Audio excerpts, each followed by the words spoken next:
প্রধানমন্ত্রী Benjamin Netanyahu সহ শীর্ষ পর্যায়ের ইসরায়েলি কর্মকর্তারা বারবার হুমকি দিয়েছেন যে ইরান যদি পারমাণবিক অস্ত্র অর্জনের পথ বেছে নেয় তাহলে তারা সেই সক্ষমতা রুখে দিতে ইরানের পারমাণবিক স্থাপনায় হামলা চালাবে।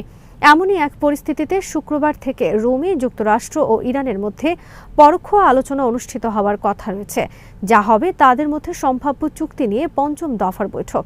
এই চুক্তির আওতায় তেহরান ইউরেনিয়াম সমৃদ্ধকরণ সীমিত বা সম্পূর্ণভাবে বন্ধ করতে পারে, যার বিনিময়ে তার উপর আরোপিত অর্থনৈতিক নিষেধাজ্ঞাগুলো প্রত্যাহার করা হতে পারে।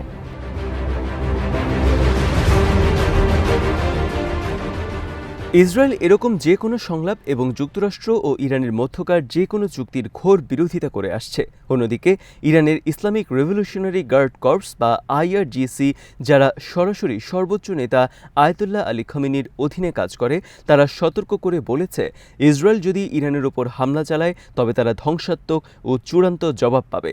IRGCর মুখপাত্র আলী আহমেদ নাইনিকে উদ্ধৃত করে ইরানের রাষ্ট্রীয় গণমাধ্যম জানায়, তারা যুদ্ধের হুমকি দিয়ে আমাদের ভয় দেখাতে চাইছে, কিন্তু তারা ভুল হিসাব করছে।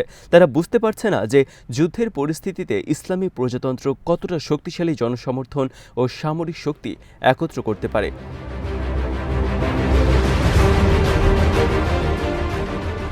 শেষ পর্যন্ত ইসরায়েল ইরানের পারমাণবিক স্থাপনায় আঘাত হানতে পারে কিনা তা নিয়ে সংশয় রয়েছে, কেননা বিষয়টি এত সহজ নয়।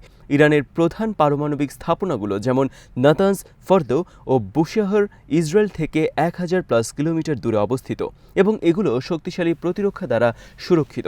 তাই ইসরায়েল এক্ষেত্রে কোনো অভিযান চালালে তা ভয়াবহ জ্বালানি সরবরাহ ও পুনরায় রিফুয়েলিং সমস্যায় পড়তে পারে। ইরানের ফর্দো প্ল্যান্ট ভূগর্ভে অবস্থিত এবং এটিকে ধ্বংস করতে অত্যন্ত নির্ভুল ও শক্তিশালী বাংকার বাস্টার বোমা দরকার, যেগুলোর প্রয়োগে জটিলতা রয়েছে। তাছাড়া ইসরায়েল হামলা করলে এর প্রতিক্রিয়ায় ইরানও বড় ধরনের প্রতিশোধ নিতে পারে। বিশেষ করে মধ্যপ্রাচ্যে ইসরায়েলের উপর সরাসরি বা হিজবুল্লাহ, হুথি ও অন্যান্য মিত্র গোষ্ঠীর মাধ্যমে পরোক্ষ হামলা চালিয়ে ইরান ইসরায়েলকে বিপর্যস্ত করে দিতে পারে।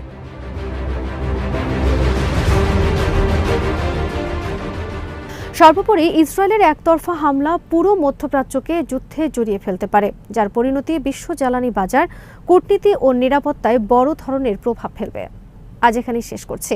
সমরাস্ত্র, প্রতিরক্ষা ও কূটনীতির নানা তথ্য জানতে চোখ রাখুন বিডিভিউজ ইনফোটেনমেন্টে। চ্যানেলটি ভালো লাগলে সাবস্ক্রাইব করুন, সংযুক্ত থাকুন আমাদের ফেসবুক পেজে।